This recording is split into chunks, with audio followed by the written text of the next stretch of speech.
And I think your dad had said he used the flashlight that night to put you to bed, and then you snuck downstairs to play.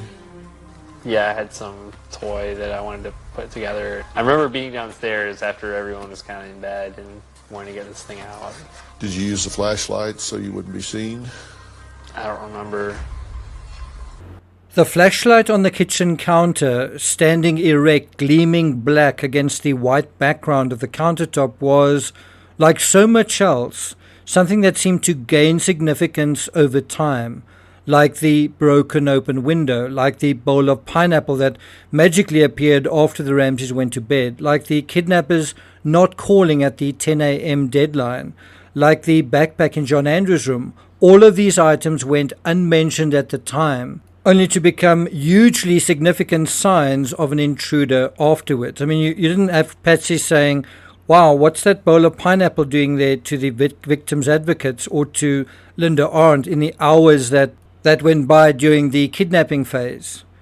From Perfect Murder, Perfect Town, that morning, Officer Weiss noted a heavy police-style flashlight on the Ramsey's kitchen counter, but by the end of the day, none of the cops had claimed it, so it was taken into evidence.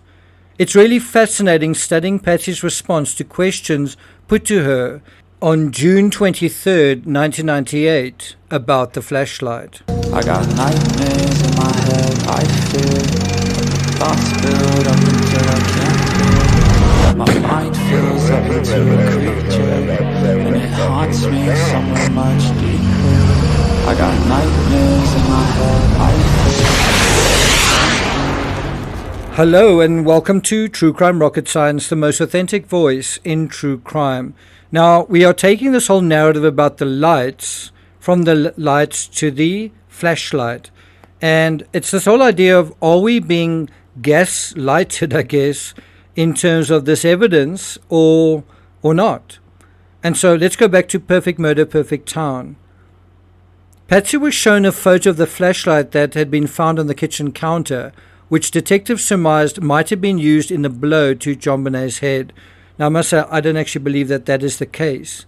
Patsy said the family owned one like it, but she couldn't tell from the photo if this was the one.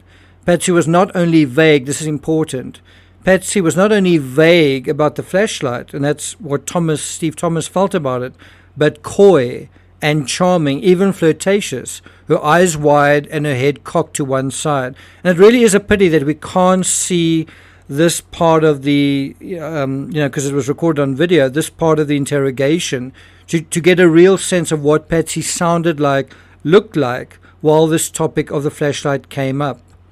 Now, just to put ourselves in the right psychological context, if the ransom note was staged, was disguised, was manufactured, was a misdirection, was bogus, was strategically left in place to direct attention away from the basement, in short, meant to manipulate, then wasn't the flashlight as well? Meaning, wasn't the flashlight staged, disguised to be something that it wasn't, manufactured evidence, misdirection, ultimately bogus, strategically left in place to direct attention away from perhaps some other murder weapon?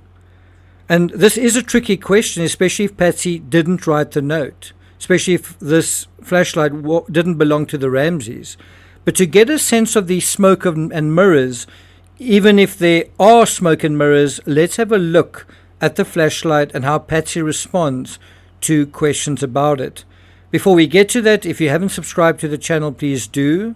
Please note we'll be following this analysis with a fascinating interview that John and Patsy gave in the year 2000 when the old grand jury business was over and done with. We'll be dealing with that, the aftermath essentially to this case, in the next video. If you find this analysis worthwhile, please like, share, leave a comment. You can also hit the thanks button, and let's get started. Now let's dive into Patsy's 1998 interview with the police, where she's questioned at length about the flashlight. Patsy: I've always thought that perhaps while we were gone, that's to the Whites, that the person or persons came into the house and were there when we got back. Tom Haney. And then he says, what makes you think that? Now it's interesting that Patsy leaves the door open, so to speak, for there to be multiple perpetrators in this case. But what makes this idea crazy, in a sense, is now there are two intruders, right? Now there are two individuals that fail to leave any trace of themselves. No unambiguous DNA, no fibers, no fingerprints, no footprints, no foreign items brought from the outside inside, no getaway car. Or wait, is the flashlight the one foreign item they did bring and left behind? Now remember, if the ransom note is analogous to the flashlight in terms of a staged element, think about the psychological analogy potentially in this idea of people having their way with a house for hours. This is also a scenario we see in the Chris Watts case and the Amanda Knox case, and potentially in the apartment where Madeleine McCann vanished as well. Anyway, let's go back to Patsy Ramsey. She says, because we were gone several hours and they could have had their way with the house. And so she's already making a calculation that they had several hours to do something in this house when no one would know. And of course, if there was a scream, the Ramseys might also have had several hours between that scream, perhaps at 1 a.m. or 2 a.m. and 6 a.m. And so again, it's either did the Ramseys do something for hours or did an intruder do something for hours? And in either case, if that was happening, did they have the lights on or were they using a flashlight? And Patsy's thought about this to such an extent that she's saying because the intruders were in the house for so long, they were sort of habituated to the house, they probably opened drawers and found where the flashlights were. You know, they would have had their way with the house. They would have known where the flashlights were, where pads of paper were, where Bibles were, where Christmas cards were, where, you know. And she says, if we were gone 3 or 4 hours, no one knows for sure. Now, that's really an interesting time frame that Patsy's offering. She's saying that this could have happened during 3 or 4 hours. She's volunteering that length of time. Now, think about the scream possibly happening at 2 and 911 being called at 6. That's also 3 or 4 hours. What Patsy's essentially saying is that the intruders could have gotten into the house and then in a matter of hours become very familiar with what was inside the house, right? But there's another solution to people being very familiar with the house. Well, the people who actually lived there, right? Tom Haney, well, somebody knows. Patsy says, somebody knows. You damn right somebody knows. No, it's also interesting that Patsy highlights Bibles as if she's trying to alert the cops to another clue. Apparently the Bible is open at Psalm 118, which I think was on John's desk. And it's cryptically, I guess, the same value as the ransom note demand. Now, interestingly, John Ramsey, during his 1998 interview with Lou Smith, said there were psalms which were circled in the Bible, which apparently were fairly vengeful psalms. 118 Psalm was a vengeful psalm in the King James Bible. It talked about victory. I think I've read it 100 times. That's what John Ramsey says. I guess I would accept that kind of tie more than I would the bonus amount. So John seems to be speculating that the person who did this was a Christian. So not a foreign faction that's part of some Christian thing.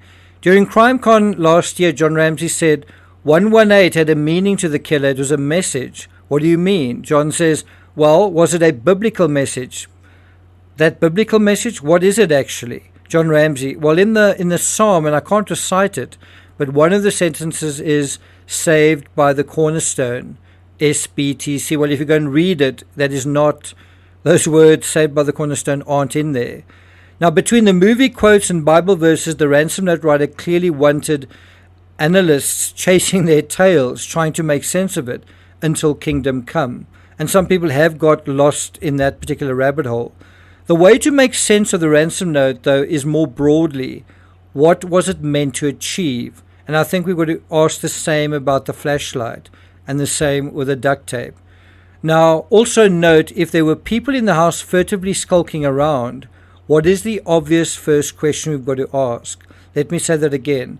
If there were people in the Ramsey house furtively skulking around, what is the obvious first question that emerges around this furtive skulking around? Tom Haney says, let's stay with your theory for a minute here, this theory of people being in the house. This thing that you mentioned, whether it's a theory or not. Patsy, Tom, well, that while you're gone to the Whites, somebody comes in. Patsy, Tom, when you come home from the Whites, do you notice different lights on? Do you notice doors open that weren't open? Again, if the lights weren't on, then a flashlight had to have been used. Okay, so does Patsy recognize lights being on? Or does Patsy recognize a flashlight? And so Tom Haney asks her, do you recognize that flashlight? Patsy, it looks similar to the one that John Andrew gave John for Christmas or his birthday. Okay, so it looks similar, but it's not the same. It's kind of like Patsy's handwriting. You know, the flashlight looks like John's. John had a similar flashlight, but it's not his. Again, it's like Patsy's handwriting. It looks similar, but it's not hers. Since it's slightly different, it must be someone else's. Really? Tom Haney, okay, do you recall when it was that he gave it to him or Patsy Ramsey?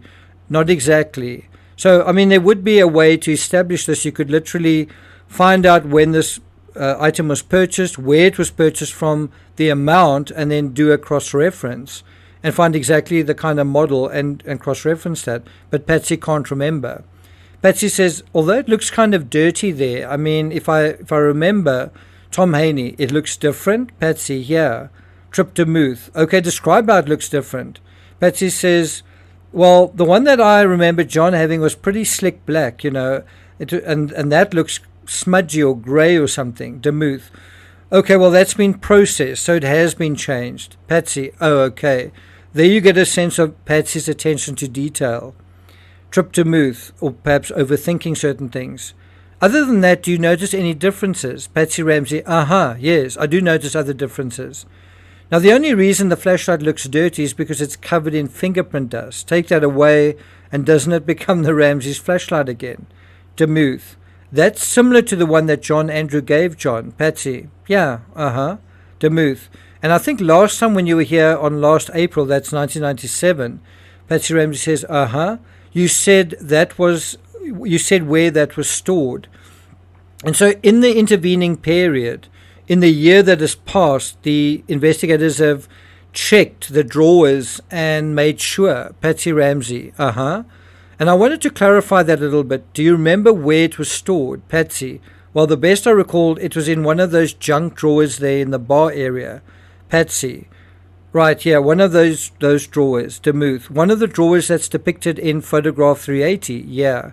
Do you remember which drawer? Patsy, well, I most recently remember it being, right in this drawer.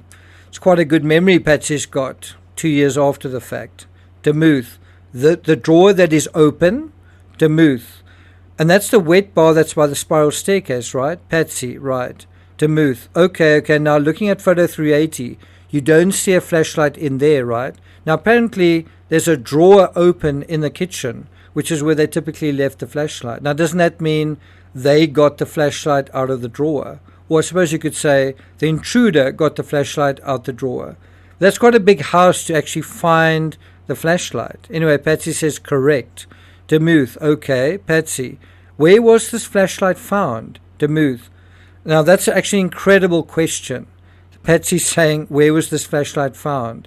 Demuth, well, do you remember when you came in on April, they showed you a picture of the flashlight? Do you recall that? Patsy says, no, not exactly. Demuth, okay, this was on the kitchen counter. Patsy Ramsey, oh. Wow, I just got a big headache. Can you believe that? I mean, have you never seen a picture of the flashlight on the kitchen counter? Now, Patsy's saying she doesn't remember where the flashlight was found. Demuth, we don't have a picture of that, do we? Tom Haney, no, it's in the video, I believe, but I don't. Patsy, Tom, I don't remember one. Demuth, it's, if I can try to describe it, if you're coming from the front door and you going through the kitchen, now, can you believe he's got to describe to Patsy where the flashlight was found? Patsy's like, Demuth, and you kind of got that first nook or whatever you call it. Yeah, right, Demuth. And if you're looking towards that nook area, it would be sort of on the left island area, kind of in that area. Patsy, okay. Demuth, does that make sense to you? Patsy, it doesn't make sense to me. I mean, like I said, usually it was kept in the drawer in there. Demuth, Patsy, no, I don't know. Why would that be left out? I don't know. Okay, I notice you have, and then Demuth says, okay, I notice you have cameras out and other things. Patsy says, I'm not a very good housekeeper. And she was accused of that by other people as well. Demuth, there was a video camera, I think, on that kitchen island there or something like that. I may not have that exactly. Patsy, I vaguely remember a video camera being out there because I was probably turning it up to take pictures Christmas morning, but then we never ended up taking any. So the cameras are out, not just a video camera, but another camera as well, but they don't end up taking any photos. Demuth, Did you guys use this flashlight much? Now, think about that. They had the cameras out, but they didn't take any pictures. This is on Christmas. That was a seminal year. John had just become the celebrated businessman, hitting the $1 billion milestone. It was going to be Patsy's 40th birthday in about a week after Christmas. It was John's birthday a few weeks before that in early December. And then John Bonet was also celebrating her success in all of these beauty pageants. But Patsy says, I didn't know. I didn't use the flashlight. It's quite an interesting response. Did you guys use this flashlight much? No, we didn't. Instead, she says, I didn't. No, I didn't use it. Then Demuth says, who did? Patsy says, John used it. Trip, what did he use it for? Patsy says, I don't know. Looking in the garage in the car or something like that. Now, I suppose one can think about that. What does one typically use a flashlight for? Camping, but does one typically go into the garage with a flashlight? Couldn't you just turn the light on in the garage? And why would you need to use a flashlight in a car? Couldn't you just turn the lights on in the car? Anyway, Demuth says, okay, have you ever seen it on the kitchen counter before? And then Patsy gives that stock lawyer answer, not that I recall.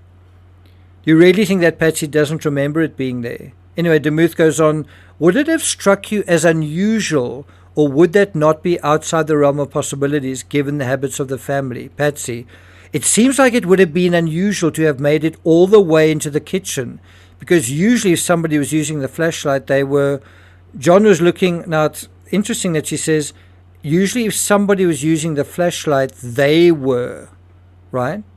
Anyway, then she corrects herself to say, John was looking at something in the garage or under the car or something like that. Or how about looking for something in the basement? Demuth, okay. Patsy, but he might, I'm sure you must have asked him if he, Tom Haney, and maybe I missed it. Do you know when you last saw it in the drawer? Patsy, no, I'm not for sure. Tom Haney, do you remember ever putting batteries in it or buying batteries for it? Someone says, whoops, the flashlight is low, get us some. Patsy says no. Tom, CD cells. Patsy, no, it just kind of wasn't my thing, Tom Haney, okay. How about, do you recall using that during a power outage? And then he says, or to check on the kids at night, anything along those lines. Patsy Ramsey, no, I don't remember that. And then, now this is obviously what the police were imagining, that the Ramseys being confronted by a scene, perhaps the intruders being confronted by a scene, a ghastly scene of a dead child in one of the bedrooms. If so, did they leave the lights on or off? Did they reach for a flashlight and turn them on? Yes or no? I'm not going to take it further than that. Incidentally, in the Amanda Knox case, and bear in mind I've written 5 books on that case, a second bedside table lamp was found on the floor of Meredith Kurtz's room, and there are signs of staging in that case as well. And the light narrative is just as critical to the events of that story as to this one. Thank you very much for listening this far, and look out for the next video in this series, John and Patsy's astonishing interview, and this was recorded in 2000. You're not going to want to miss that.